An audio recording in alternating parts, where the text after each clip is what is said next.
This video will cover Sartre's Being and Nothingness, Part 2, Chapter 1, The Immediate Structures of the For Itself. This is a challenging chapter in the book as it directly examines the contradictory nature of consciousness, the contradictory nature of the For Itself. In the preceding chapters, we establish a transcendent being, a conscious being, as a being that is what it is not, and not what it is. The negation is what is operating here. I can negate my past in pursuit of a future possibility. I negate what is excluded from my attention. I negate the appearance of everything around me as not me, thus orienting myself in the world as a self-conscious being. We also understand consciousness to be intentional, that it is always of something. So when we examine consciousness itself, we see that it is nothing. It is this whole in being. And by describing the being of the For Itself as being what it is not and not being what it is, Sartre captures this essential role of negation to the being of consciousness. By doing this, Sartre is always reinforcing our awareness of nothingness as integral to consciousness, as an essential feature of consciousness which is responsible for its intentionality, as it is negation that excludes what we do not direct our attention to. And this exclusion carves ourselves out of being in itself, and it carves objects out of being in itself, while bringing them into human reality. We naturally skip past the negations that are required for consciousness precisely because they are nothing, and our consciousness is always of something. That is why Sartre begins Being and Nothingness with an analysis of Descartes, I think therefore I am, and it is why he continually refers back to the cogito. It's also why he introduces negation before outlining the immediate structures of the For Itself, which we're about to get into. If we recall from The Pursuit of Being, where Sartre addresses Descartes' cogito, he demonstrates that there is a secondary activity in Descartes' I think, therefore I am, and that secondary activity is the reflective consciousness. The I think part of the proof is hyperbolic doubt, or methodological doubt, as Sartre refers to it as. That's the project that defines Descartes' inquiry, because Descartes is trying to find where certainty begins. He is aware that his belief in anything could be corrupted by the limitations of human perception and cognition. He is aware that things may not be as they seem. Descartes assesses everything with this reflective scrutiny, this hyperbolic doubt, this methodological doubt, and determines that he cannot be certain of anything except for his capacity to doubt. His thinking, his doubt, proves that his consciousness is real, hence the I am part of the proof. Yet Descartes is reflecting on his consciousness of doubting in order to prove his consciousness. So Sartre, in The Pursuit of Being, illuminates what is presupposed as a foundational layer of consciousness, the pre-reflective cogito. This is primary to Sartre. Hazel Barnes, the translator, describes Sartre's modification to Descartes' cogito by rephrasing I think, therefore I am to instead be I am aware that I think, therefore I am. So there is already an I am that is posited. In fact, all of phenomenological inquiry posits the I am. Phenomenology could be described as philosophical introspection. We are studying appearances. We are studying states of mind. Self-consciousness is part of the nature of consciousness, even while consciousness does not necessarily have to posit the self as an object. Sartre refers to this as non-thetic self-consciousness. So for Sartre, the pre-reflective consciousness is primary. Reflective consciousness is homologous to it. It has the same structure, which is the reflection-reflecting structure, which is another reason why this chapter is difficult, because reflection is involved in the pre-reflective consciousness. So it could be difficult to keep track of what Sartre is referring to when he uses the word reflection. The translator Hazel Barnes puts of in parentheses when referring to the pre-reflective cogito. If we think about how awareness can be aware of itself, then we are necessitating a separation that is not physically present, which usually is a distance from which awareness could apprehend awareness, but there is no distance between consciousness and itself. Sartre refers to this property of self-consciousness as presence to self, and we could approximate what this means immediately as our self-awareness implies something that can be described as presence to self. If we think of a phrase like, I washed myself, or I taught myself, we see an encapsulation of the I that acts and the me that is acted upon. There is an instability to human consciousness. It is not what it is what it is not. And to describe the being of consciousness as in question is to describe a being that does not coincide with itself in full equivalence. If it did, if the being of consciousness is what it is, then it would be being in itself. It would be locked without any distance from itself, without the power of annihilation. It would be locked in the infinite density of full equivalence, as Sartre describes it. Sartre uses belief as an example in his description of the reflection-reflecting structure, and he does this in part because if we think back to Descartes' hyperbolic doubt, Descartes is asking himself, what can he be certain of? And certainty is a measure of belief. Descartes is calling into question the nature of belief. Belief is the form of consciousness that Descartes' cogito is described through. So that's why Sartre is using belief as an example to describe the reflection-reflecting structure. The other thing that I want to say about belief is that you don't freely choose what you believe. When we think of consciousness and freedom, we tend to think of the voluntariness of our decisions, the voluntariness of our attention and intentions. Now, in regards to belief, I could ask you to imagine that I have hair on my head, a full head of hair on my head, but I cannot ask you to believe that I have a full head of hair on my head. Belief is involved in literal perception. So it's very broad. When you're reading this chapter and you hear Sartre mention belief and reflection so many times, it's confusing. And you want to test what Sartre is saying through your own introspection. You want an example. I felt myself saying to myself as I first read this chapter, belief in what? What belief? I wanted a more specific detail than Sartre will provide. Belief that it will rain, belief in the flying spaghetti monster, anything. I wanted an object, but we're talking about the pre-reflective consciousness. We're talking about something very broad that is permeating through our pre-reflective consciousness. No one is asking you at this moment, do you believe that you're listening to Rob Samartino? But you do. It's under the surface of the reflective plane, but it is nonetheless part of belief.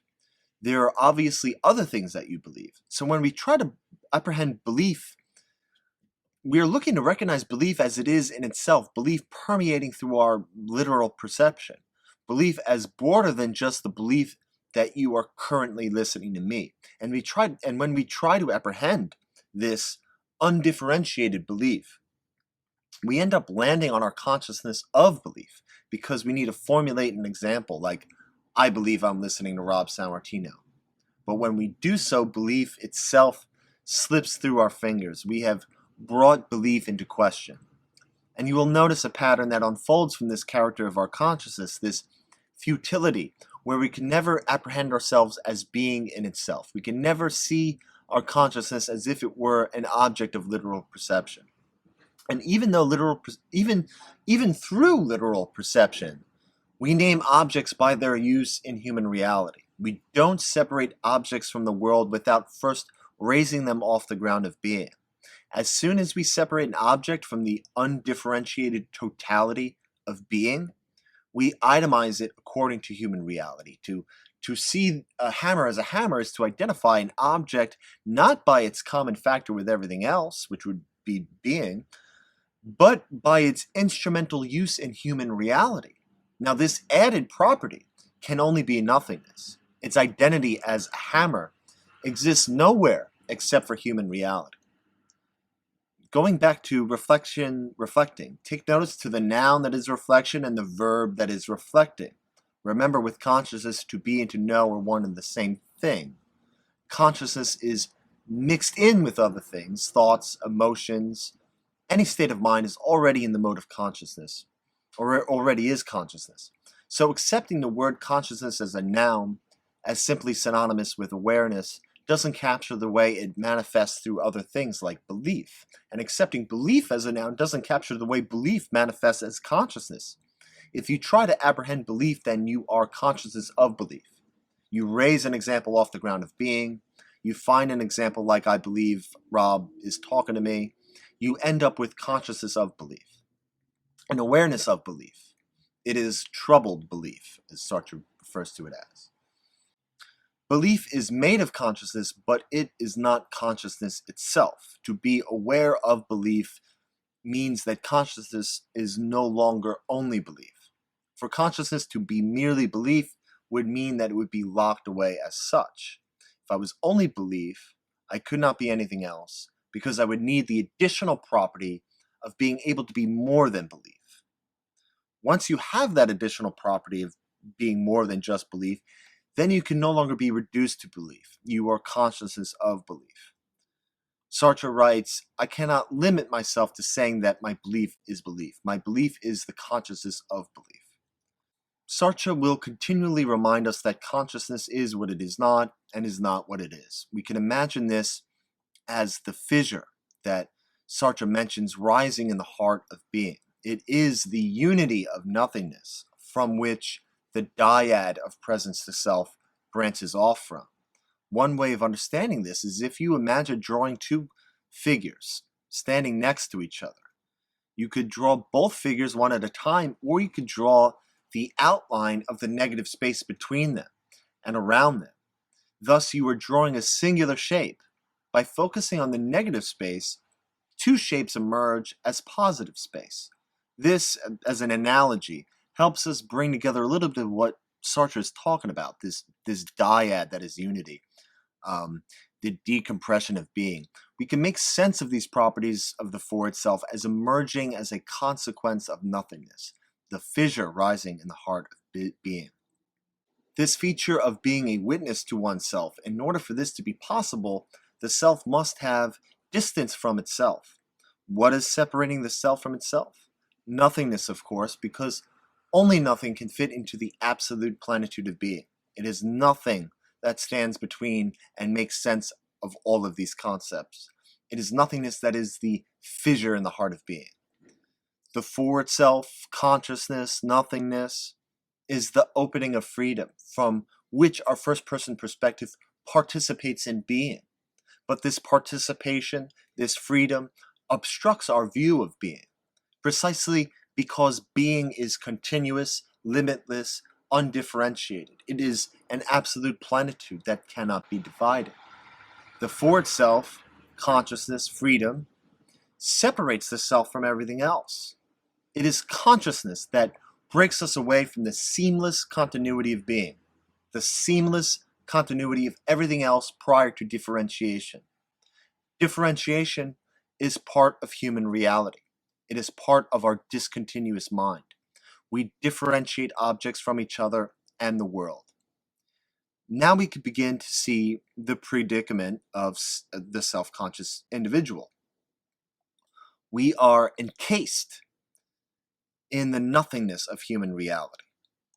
By relating consciousness, the for itself, to being in itself, Sartre identifies the inadequacy of the for itself, the gap that is at the heart of human consciousness that separates the for itself from what it lacks, which is ultimately being. A being in itself as a for itself. Sartre introduces the concept of value in this chapter as what is lacked, and value haunts the for itself. What is lacked haunts the for itself. In other words, it lurks on the edge of awareness like a periphery, a soft reminder that orients the for itself towards what it lacks, which ultimately, beyond all other things, is the desire to be, being in itself as a for itself. That is a consciousness that is being in itself, a godlike being that is its own foundation. In other words, a consciousness that brought itself into existence with all of the certainty and plenitude of identity that comes with being in itself, while preserving the freedom of the for itself. Now, this is a logical impossibility, and later Sartre will refer to this impossibility as a hopeless passion. It is also why Sartre describes a future possible, a goal one is in pursuit of, as only ever realized by a for itself as a future hollow. The outline of it was real, but it's never really apprehended as we expected it to be when it was a lack. So all of the things that come with desire, all that we desire, is ultimately referred to this absolute end, the for itself in itself. Yet this is never truly met.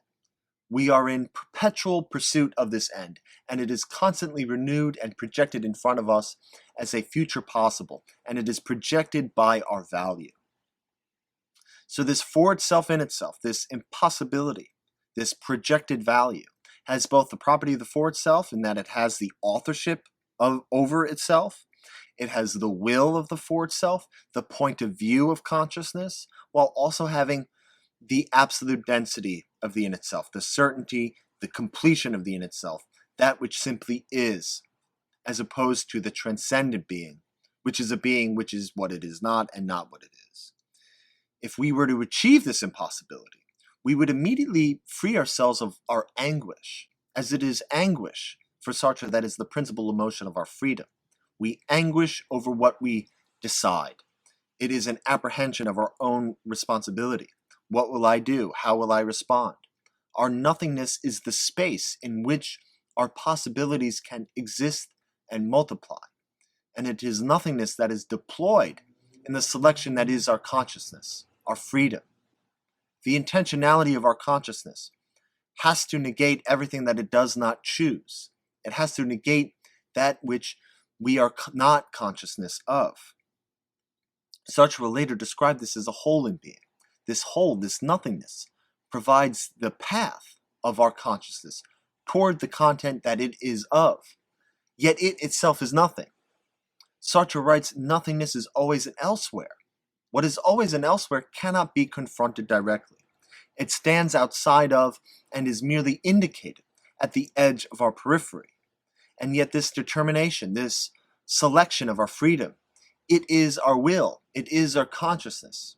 It is what allows us to understand the meaning of what our will selects. For we are what we determine our consciousness to be of, but we cannot see it because we are it. I can't even see the chair I sit in because it is so close to me. It fits around me. It is almost one with me. I have no space between it and myself. It is right under me. I cannot see it. Likewise, the annihilating power of our consciousness, the freedom of our nothingness, which holds the secret to our being in itself, is too close for us to turn our attention onto it. It is closer to me than the chair is that I sit on. We never apprehend this agency of the for itself. When we turn our gaze onto it, it escapes behind us, like a dog chasing its tail. What we choose, what we will, is who we are, and it comes with every upsurge of consciousness.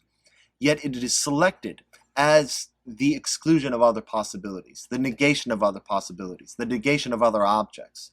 Everything that is not what we are consciousness of, everything that we did not select, had to be negated. And it is negation that exposes the secret of what we are. It is the negation that operates in the intentionality of our consciousness. It is the will. It is this nothingness that is me. And yet, as Sartre says, nothing is always an elsewhere. So you don't see yourself as being in itself.